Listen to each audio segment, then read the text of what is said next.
14 फरवरी 2019 को देश में यह आतंकी हमला हुआ था। इस आतंकी हमले में 40 जवान शहीद हुए थे। इन्हीं में से एक थे काशी के रमेश यादव। पूरे काशी में आज रमेश यादव को याद किया जा रहा है और श्रद्धांजलि दी जा रही है। बता दें, रमेश यादव का जन्म 13 मार्च 1993 में हुआ था। वो बचपन से ही सेना में जाना चाहते थे। रमेश ने अपनी पढ़ाई श्री गांधी इंटरमीडिएट कॉलेज गौरा कला से की थी। रमेश ने बचपन से ही सेना में जाने का ख्वाब संजोया था। बेटे की इच्छा को देखते हुए पिता ने भी उनका हौसला बढ़ाया। जब रमेश के हाथ मौका लगा तो आर्थिक तंगी आड़े आई। पिता ने परवाह नहीं करते हुए खेती की 2 बीघा जमीन गिरवी रख दी। पुलवामा हमले की आज दूसरी बरसी है और देश जो है आज तमाम उन 40 शहीद जवानों को याद कर रहा है जिन्होंने देश की रक्षा करते हुए पुलवामा में जो आतंकी हमला हुआ था उसमें शहीद हो गए थे। इस समय हम वाराणसी में है। वाराणसी का तोहफापुर गांव है ये। यहाँ के जो रमेश यादव थे वो भी उस हमले में शहीद हो गए थे। आज जो रमेश यादव के परिजन हैं उन्होंने पुण्यतिथि के अवसर पर विशेष पूजन किया है और गांव के जो इतने भी लोग हैं और सीआरपीएफ के लोग हैं और जो तमाम यहाँ के जो लोग हैं वो आके लगातार जो है शहीद के घर पे उन्हें श्रद्धांजलि दे रहे हैं और परिवार का अभिवादन कर रहे हैं कि उन्होंने इतनी हिम्मत दिखाते हुए अपने बेटे के मृत्यु के बाद भी हौसला बांधे रखा है। और हमने शहीद के पत्नी से भी बात किया। उनका भी कहना है कि जब मेरा बेटा बड़ा हो जाएगा उसे भी फौज में भेजेंगे और जिस तरीके से मेरे पति ने देश की सेवा की थी उसी तरीके से मैं चाहती हूँ कि आगे चलकर मेरा बेटा भी देश की सेवा करे। फिलहाल शहीद रमेश यादव की पत्नी रीनू यादव को सरकार ने वाराणसी के डीएम ऑफिस में नौकरी दी है।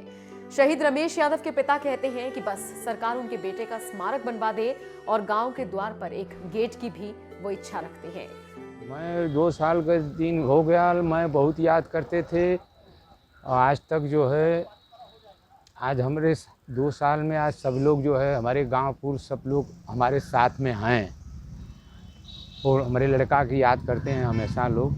दुश्मन के तो मैं मुंह तोड़ जवाब उसको जो है सरकार के देना चाहिए। उसको जो है हमारे देश की जो है परेशान कर रहा है पाकिस्तान जो है और यही कुल तब कहानी है। आउट है आगे चल के भेजने के तब मैं बोला था कि मैं शुरू में हमारा रमेश जब शहीद हो गया तब फिर भी मैं बोला था कि हमारे एक बेटा है, मैं दूसरा बेटा देश के लिए देने के लिए मैं बोला था। आज भी मैं बोल रहा हूँ। हाँ, शुरू में भी बोला। आज जो है कुल घर का जो है होम जा पूजा पाठ आज उनका जो है शहीद मनावल जात था।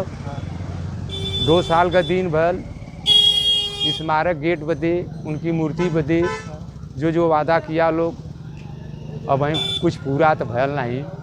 आज ये जो है वो जो आनंद जो मौर्य हैं गुड्डू वही जो है आज गेट का उद्घाटन स्मारक का अपने हाथ से किया।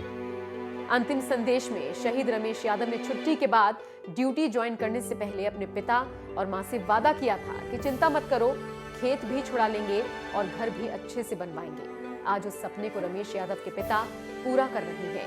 रमेश यादव की मां आज भी अपने बेटे का जिक्र करती हैं तो उनकी आंखों से आंसू छलक पड़ते हैं। शहीद रमेश की मां ने बताया कि बेटे ने कहा था जल्द ही घर आऊंगा, लेकिन उसने अपना वादा पूरा नहीं किया। शहीद रमेश यादव का 4 साल का बेटा आयुष आज भी अपने पिता की तस्वीर को देख ठहर जाता है। अपने दादा से वो अक्सर ये सवाल पूछता है, पापा कब आएंगे? उसे नहीं मालूम कि देश में सीआरपीएफ पर अब तक के सबसे बड़े आतंकी हमले में उसके पिता रमेश यादव शहीद हो चुके हैं। आपको बता दें, आयुष की एक टांग जन्म से ही छोटी और टेढ़ी है।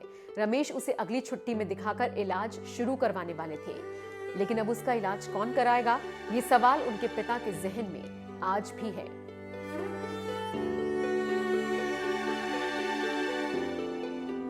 वाराणसी से शिवम गुप्ता और सौरभ श्रीवास्तव की रिपोर्ट।